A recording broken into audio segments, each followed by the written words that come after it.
Le mois de décembre sera dans quelques jours un souvenir, le même souvenir qui nous replonge dans l'un des plus vieux conflits du continent noir, le conflit de Casamance.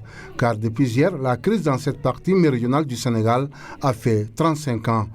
Le 26 décembre 1982, un groupe d'hommes et de femmes envahissent le centre-ville de Ziguinchor pour exprimer un supposé droit de la Casamance à l'autodétermination. Le conflit casamancé venait de naître. Depuis, cette région plongea dans le chaos avec plusieurs centaines de morts civils et militaires, des déplacements de population, des exactions, braquages, accidents de mines, bref, la liste est loin d'être exhaustive. La Casamance de Aline Sitoé Diatta, Fodé Bakary Kaba Doumbouya, Sikhalebe, Djignabo Bassène, Moussa Molo Baldé, Mamadou Lamine Dramé prend une trajectoire meurtrière aux grandes dames d'une population impuissante, victime silencieuse d'une violence quasi quotidienne.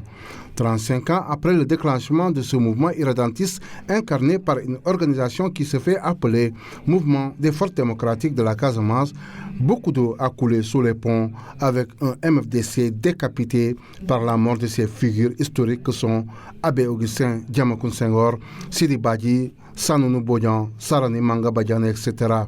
Aujourd'hui, c'est un mouvement affaibli qui tente de porter un combat qui donne l'impression d'être perdu d'avance avec le désamour d'une population fatiguée par plus de 3 décennies de souffrance.